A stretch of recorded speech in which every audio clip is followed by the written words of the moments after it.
Thank you so much for that. And this morning we want to welcome our two political analysts that will help us sort through some of the key races this morning. Joining me is Kelly Salazar, Hidalgo County Democratic Chair, and Texas Republican Representative Peña for State District 20. Good morning, both of you. Good morning. Thank you so much for being with us. And I think I'll start with you, Kelly. Obviously a big win for Democrats. What do you make of this win? Well, it was quite impressive, from the President of the United States right on down to our home county of Hidalgo County. We are overwhelmed with the voter turnout, for one, in our county, and two, the strong Democratic showing that we traditionally do. We did it again, only with the hard work, that all of our party participants put in and all the local candidates for local school races put in. It's a big victory. Absolutely. Big victory.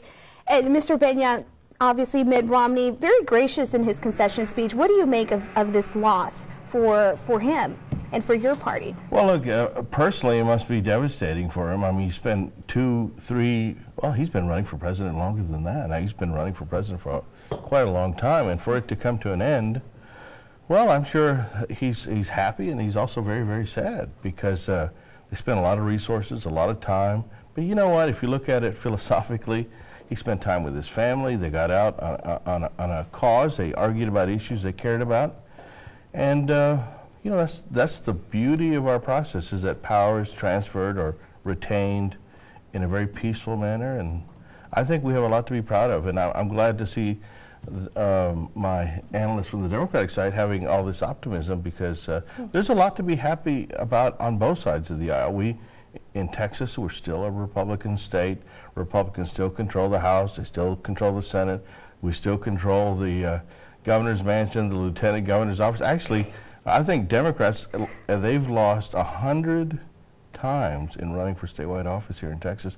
That's something to be happy about. Okay, what do you have to say to that, Kelly? Well, if the future of the Democratic Party is anything like what Hidalgo County has shown that it can be, I wouldn't count on that statistic for too long, Mr. Peña, with all due respect. Fair enough. The key is, I think we've shown locally and also through the presidential campaign, you've seen statistics throughout the morning about the Hispanic vote really making a key difference. The Hispanic vote coming out in the numbers that they're capable of. So I think if we can continue that trend statewide, it won't be too much longer that we can turn Texas blue, as we like to say. And I think both of us can agree, both parties, that Hispanics heading to the polls is always a good thing. Absolutely. Anytime they compete for our votes, both parties are forced to work harder and deal with the issues we care about. So it's a good thing for everybody. Absolutely. We're going to continue talking with both of you a little later on the show. In the meantime, let's send it over to Victoria.